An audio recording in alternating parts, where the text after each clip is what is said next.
एक वो समय था जब अपने ही देश में अपनी पहचान को लेकर प्रश्न चिन्ह लगा दिए जाते थे, जब मंदिरों का नाम लेने भर से सांप्रदायिकता का ठप्पा लग जाता था और जब आस्था राजनीति के गलियारों में खो सी गई थी। फिर आया साल 2014 और देश ने देखा एक नेतृत्व जो श्रद्धा से शर्माता नहीं था, जो मंदिरों में शीश झुकाता था और गर्व से कहता था, मैं सनातनी हूं।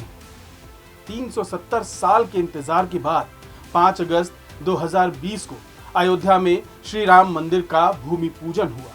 एक वो समय था जब अपने ही देश में अपनी पहचान को लेकर प्रश्न चिन्ह लगा दिए जाते थे, जब मंदिरों का नाम लेने से सांप्रदायिकता का ठप्पा लगता था और जब आस्था राजनीति के गलियारों में खो सी गई थी। फिर आया 2014 और देश ने देखा एक नेतृत्व जो श्रद्धा से शर्माता नहीं था, जो मंदिरों में शीश झुकाता था और गर्व से कहता था, मैं सनातनी हूं।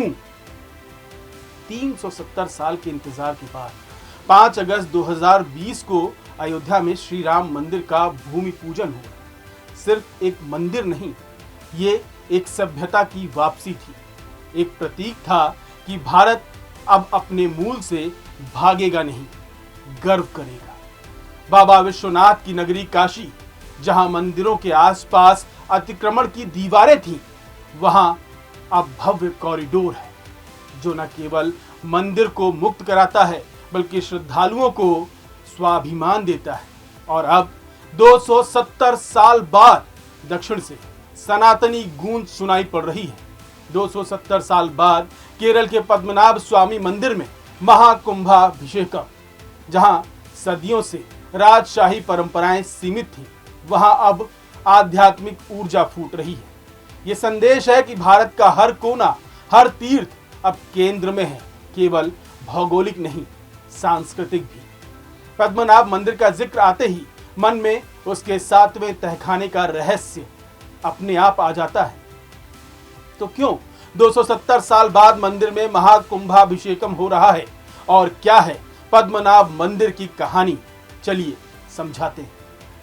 पद्मनाभ मंदिर वही मंदिर है जिसके 6 तहखानों में से करीब 1,32,000 करोड़ रुपए की संपत्ति मिली थी, जिसके 7वें दरवाजे पर नाग का प्रतीक और रहस्यमयी गरुड़ मंत्र लिखा है, जिसे खोलने की हिम्मत कोई भी नहीं जुटा सका और सुप्रीम कोर्ट ने भी उसे बंद रहने का आदेश दे दिया।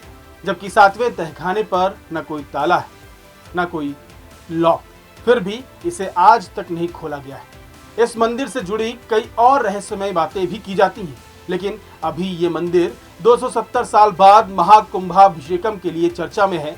तो चलिए जानते हैं कि क्या है महाकुंभाभिषेकम और इसे अभी क्यों कराया जा रहा है और अब कितनी सदियों के बाद दोबारा ऐसा हो पाएगा। महाकुंभाभिषेकम एक दुर्लभ हिंदू अनुष्ठान है जो मंदिरों की आध्यात्मिक ऊर्जा को बढ़ाने के उद्देश्य से किया जाता है।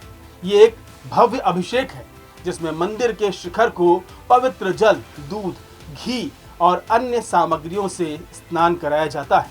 कुंभ का अर्थ होता है घड़ा और इस अनुष्ठान में पवित्र घड़ों का बलिदान होता है जो मंदिर की पवित्रता और दिव्यता को पुनर्जागृत करता है। पद्मनाभ स्वामी मंदिर में यह अनुष्ठान आखिरी बार 270 साल पहले यानी 18वीं शताब्दी में हुआ था।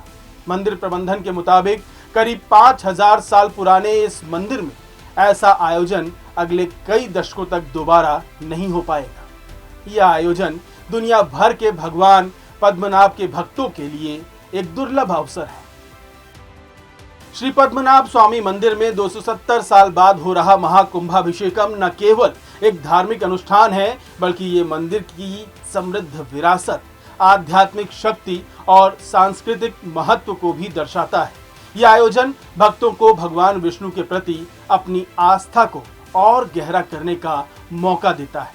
मंदिर की देखरेख त्रावणकोर राजघराने के अधीन एक निजी ट्रस्ट द्वारा की जा रही है और यह अनुष्ठान आने वाली पीढ़ियों के लिए मंदिर की पवित्रता को संरक्षित रखेगा।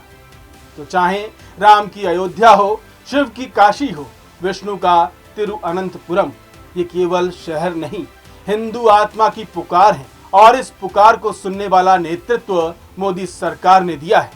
क्या ये देश की, सनातन की और हिंदू की चेतना को फिर से जागृत करना नहीं है?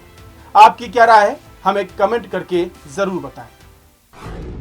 न्यूज़ कोरिडोर्स आप हमें YouTube पर, Instagram पर, X पर और Facebook पर फॉलो कर सकते हैं।